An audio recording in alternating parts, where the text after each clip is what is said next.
Cuba celebrates the 66th National Rebellion Day, what's known as the beginning of the revolution led by Fidel Castro.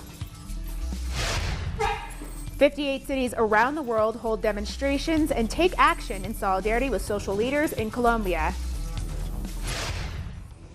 And South Africa's Aboriginal Soikan demand recognition from the government.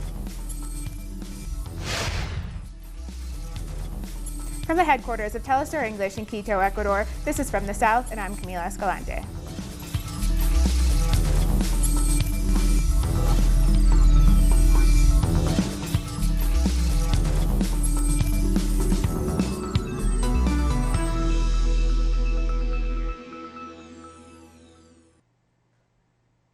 We begin in Cuba, where the country is celebrating one of the island's most important historic dates, National Rebellion Day. The commemoration is held every year on July 26th to mark the anniversary of the 1953 attack on the Moncada barracks, led by Fidel Castro. The attack failed in its immediate objectives, but it marked the beginning of the struggle to overthrow the U.S.-backed dictator Fulgencio Batista, which ended in the victory of the revolution in 1959. Thousands of Cuban citizens have taken to Plaza de la Patria in the city of Bayamo to celebrate the event. The first Secretary of the Communist Party of Cuba, Raúl Castro, and Miguel Díaz-Canel Bermúdez, President of the Council of State, are leading the event. The revolution needs us to fight in defense of the economy, for us to break the enemy's plans, to destroy us and to strangle us, for us to strengthen the people's morale, citizenship, decency, solidarity, discipline, and above all, public service, since that is the legacy of our founding fathers. During his speech, President Díaz-Canel also condemned the mounting aggressions by the U.S. government against Cuba. Today, I denounce to the people of Cuba and the world that the United States administration has begun to act with greater aggressiveness to prevent the arrival of oil to Cuba, with cruel extraterritorial blocking actions.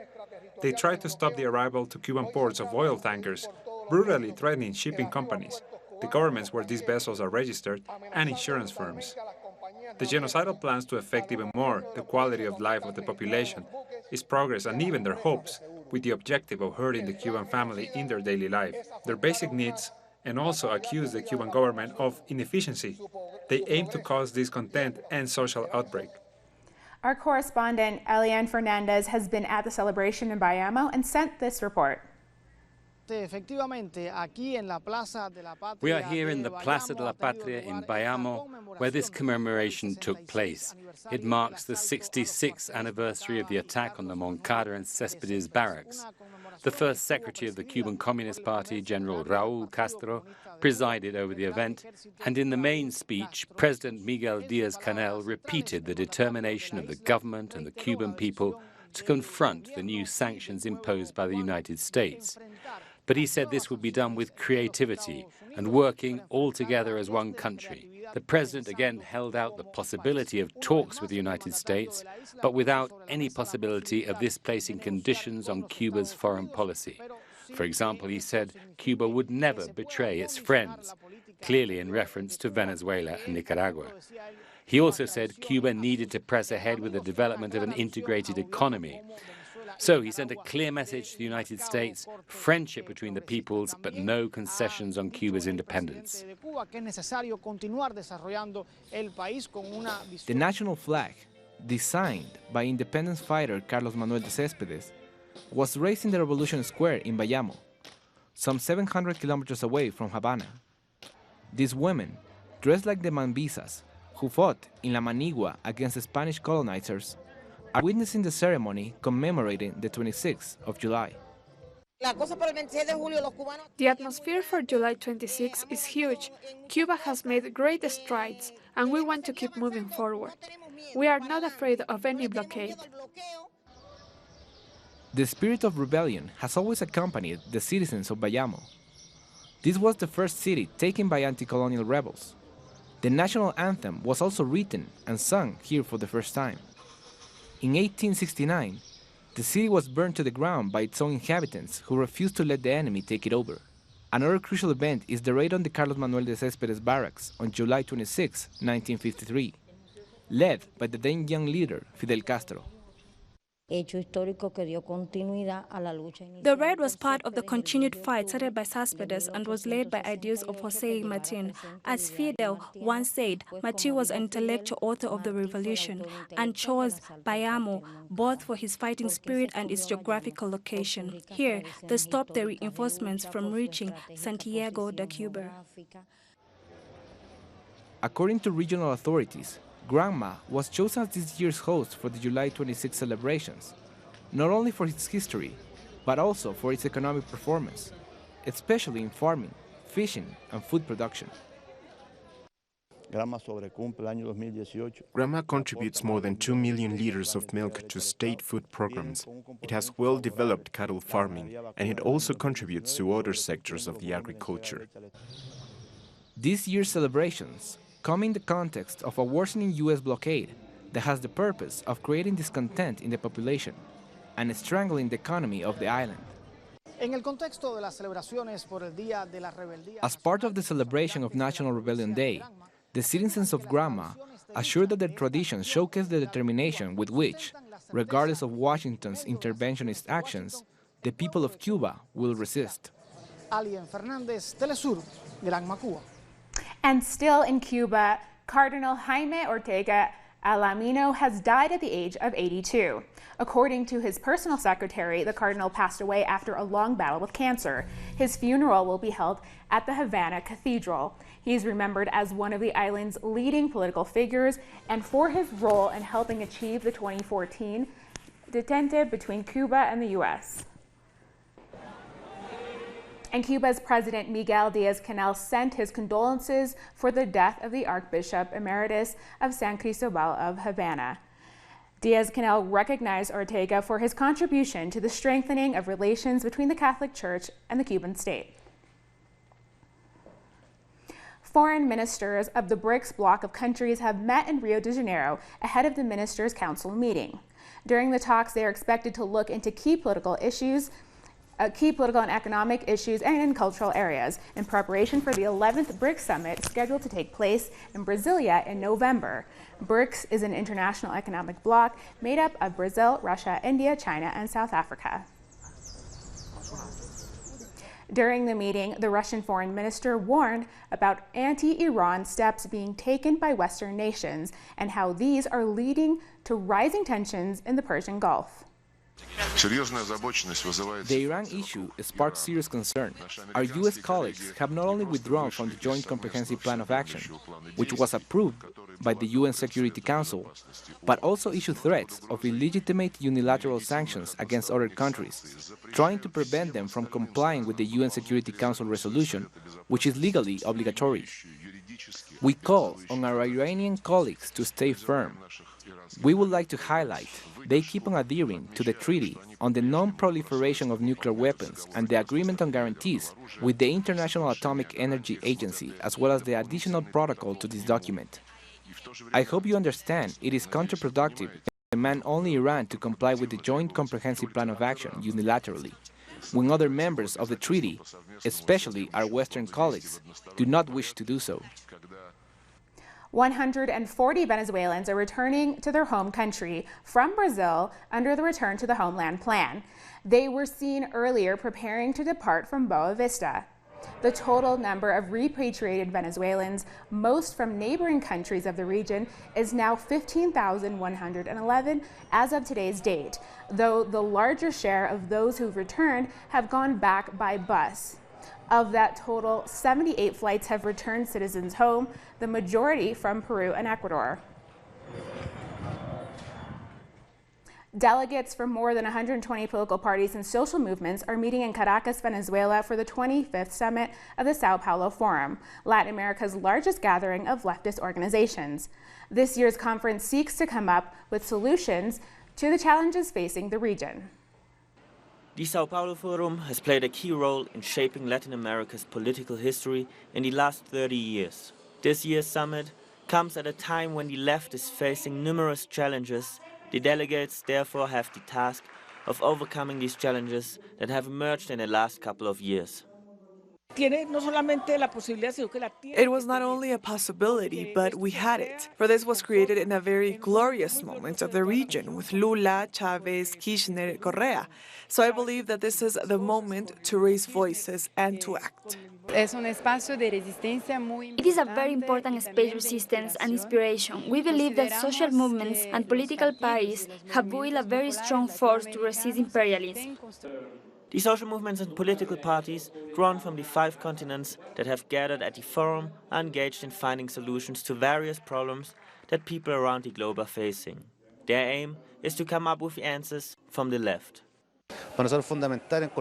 To meet, to discuss, to argue about the advances that people need is fundamental not only to recover their rights, but also take control of their natural resources and to start building a different environment. This forum is essential in the construction of a democratic, participative, inclusive proposal for all citizens, in an alternative project to face the deep and irreversible crisis of the neoliberal model of our countries. The most pressing issues at the moment is to stop the rise of the far-right, anti-conservative politics in the region and the world. The regional and world left has to remain strong, to remain combative, and to strengthen in these spaces to fight the onslaught of the right. This forum is taking place at an important moment as we are struggling for peace against the forces that want to impose war as a solution for the crisis that we are facing on our continent. The summit started with these issues in mind. It also passed a declaration of support for the struggles the Venezuelan people are facing.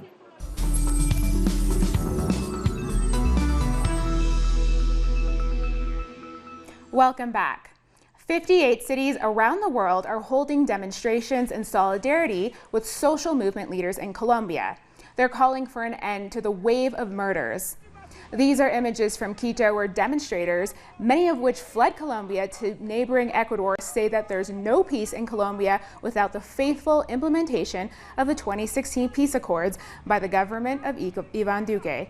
Organizers say that there's an invisible genocide taking place in Colombia. Violence against civil society has intensified at an alarming rate without effective action on the part of the government to end the bloodshed. And in Germany and other European cities, marches have already taken place. Figures released on Thursday show that 734 human rights defenders and community leaders have been killed since January 2016. And organizing one of the dozens of actions being held worldwide today is Raul Burbano of Common Frontiers. He's in Toronto, which is one of 6 actions taking place in major Canadian cities today. Good to see you again, Raul. Hello, good afternoon. Why is it so important to draw attention to the human rights situation in Colombia? Well, it's very important because the situation in Colombia, many of us expected to get better after the signing of the peace agreement in 2016, but unfortunately the situation the violence it continues to increase. It's systematic and it's national, and that's very concerning for us, Colombians and Canadians in Canada, because Canada has played quite a role in supporting the Colombia economically. Canada is the 5th largest source of global investment in Colombia. There's a lot of mining, oil and gas investment in Colombia and infrastructure projects. And what we've heard from communities that have come visit us recently from Colombia, for example, the Buenaventura Civic Committee who was on strike, they visited us just recently. Communities from Santurban who are fighting to protect El Páramo, is that directly or indirectly, Canadian investment is having a major impact negatively in many cases in some of these communities, displacement, contributing to the difficult situation in Colombia. So we're calling on the Colombian government, Mr. Duque, to first fully and genuinely implement the peace agreement that his predecessors and his current government has committed to. We see a lack of political will on the Duque government. Also, we want the end of the criminalization as well, not only the murder and assassination, of course, of social leaders, is that we're saying that it's not a crime to be a social leader in Colombia. For example, there are many cases, but one in particular that we're following closely is Julian Gil Reyes, from Congreso de Pueblos, a young man who's a social activist with El Congreso, who's currently, being detained and accused of many things in Colombia. We know this is sort of a common pattern by the Colombian state to criminalize social activists. And third, we're calling also on the Canadian government to take a proactive stance and speak out against the very difficult situation of human rights activists, labor leaders who are being targeted, threatened, and assassinated. Because we're a bit concerned that the Canadian government tends to take a very dual role. For example, the Canadian government has spoken out quite strongly against the Venezuelan government for what it perceives as human rights violations, yet it's been very silent against the Duque government. So for us, this is concerning, and we want the Canadian government to have a consistent position towards Latin America and to prioritize human rights, environmental rights, labor rights over, investment. Absolutely. And what have been some of the biggest violations you've heard so far from the Colombians that you have spoken to? Is it safe to say that under Duque, peace implementation has been far worse at this stage of his presidency than under the previous administration? Well, it's pretty clear from hearing the communities that have come to visit us is that the Colombian government, the government of Duque, is doing very little, is undermining the peace process economically and politically. And this is something that, has to be called out internationally. Second, that also, Canadian investment is playing a role in, contributing, exacerbating some of the situations in different communities. For example, Canadian mining, investment, helping to invest in El Páramo, right? These are big issues where communities have said no. The Colombian government has refused, environmental mining there, and now they're being sued internationally in the tribunals by, Canadian corporations. So these are issues that are very important. That we really want to ensure that peace, long-lasting peace comes to Colombia, and that can only happen if the international community is supporting a genuine peace, which is, social equality, respect for human rights, respect for labor leaders, respect for, the demobilized former guerrillas who have. Who are waiting for a genuine peace. That this is a whole total peace process that needs to be implemented in a genuine and political manner. And currently, we don't see that, and that's the message we're hearing from the people who visit us from Colombia, that the government is undermining the peace process. That the Colombian government is focused on mega investment all across the country, is not consulting communities that are impacted, be the indigenous Afro-Colombian campesinos. And really, that's a big issue, and the Canadian government has to take a much more proactive stance in order to hold the Duque government responsible for its international and national commitments. I saw that the demo there in Toronto will be led by Professor Gustavo Moncayo, better known as the Peace Walker. Tell us a bit about that. So as you mentioned, there are multiple actions across Canada. In Toronto, we're going to be doing a 5-kilometer walk, peace walk, that's being organized by different organizations. Professor Moncayo is going to be there. He's going to participate. We have other, we're going to be, for example, stopping at different locations, cultural locations within Toronto, political locations in front of Krista Freeland's office to send a clear message to the government of Canada that, we're watching, that, we're going to be vigilant, and that, the labor movement, civil society movement in Canada won't sit back while, human rights labor leaders are being systematically killed in Colombia. Thank you so much for joining us again, Raul Burbano. We've been speaking to Raul Burbano from Common Frontiers. He is part of the organizing of a march in Toronto.